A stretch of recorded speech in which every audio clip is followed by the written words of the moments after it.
এই মানুষটার গুণের কথা বলে শেষ করবার নাই। ভাবি কোথা থেকে বলবো আর কোথা থেকে শেষ করব তার অফুরন্ত গুণ। আগের দিন রাত্রেবেলা ভীষণ মন খারাপ সবার, প্রত্যেকটা মানুষেরই মন খারাপ। তো নিজের জামা কাপড়গুলো গোছগাছ করতে লেগে গেছে।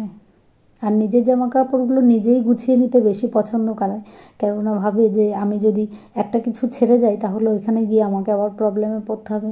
পরের দিন সকালবেলা আমি খুব তাড়াতাড়ি রান্নাবান্নাটা সেরে নিয়েছি, কেননা সকালের দিকে ট্রেনটা। দেখতে দেখতে 1 মাস ছুটি কোথা দিয়ে যে কেটে গেল বুঝতেই পারা গেল না। প্রত্যেকবারই এইরকম হয়, এবারও সেই রকম। যখন আসছে তখন মনে হচ্ছে যে এই বাড়িতে আসছে 1 মাসের ছুটি, কত দিন, কিন্তু কোথা দিয়ে যে সময়গুলো কেটে গেল একদমই বুঝতে পারলাম না। চলে যাওয়ার পরে আবার আমাদের দিন গোনা শুরু হয়ে যায়।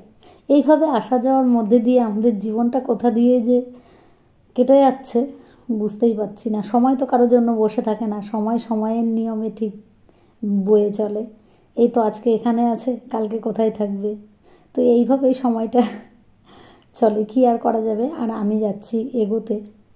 2-3 ঘন্টা যাই হোক ওর সঙ্গে থাকা যাবে, কিন্তু সত্যি কথা কি, ছেড়ে আসার সময় এতটা পরিমাণে মন খারাপ হয়, তখন দুজনাই একা। ও চলে যায় ওর গন্তব্যে আর আমি আবার বাড়ি ফিরি। তো ভীষণ মন খারাপ হয়। আর এদিকে মেয়ে এসেছিল আমার সঙ্গে, ছোট মেয়েটা। তো ছোট মেয়েটা এখন আবার বাড়ি চলে যাচ্ছে। আমি যেহেতু ওর সঙ্গে যাব ওকে ছাড়তে, তো বাবাকে টাটা করে ও বেরিয়ে যাচ্ছে। সবারই মন খারাপ, ওর বাবারও ভীষণ কষ্ট হচ্ছে। প্রিয় মানুষগুলো দূরে থাকার যন্ত্রণা একমাত্র তারাই বোঝে, যাদের প্রিয় মানুষগুলো তাদের থেকে অনেকটা দূরে থাকে। আর যেটুকু সময় তারা কাছে পায় সেইটুকু সময় তারা যেন একদম ভালোবাসাটা উজাড় করে দেয়।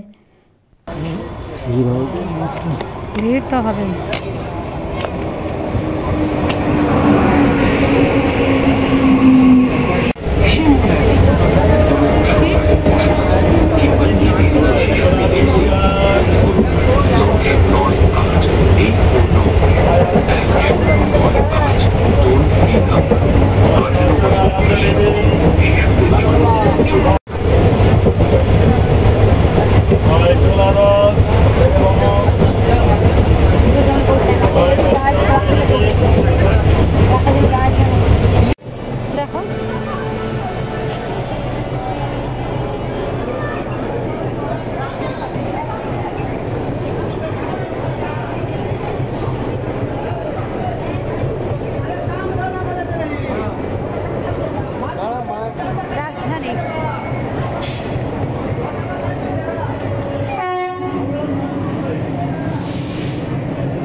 রিল্যাক্স করতে হবে।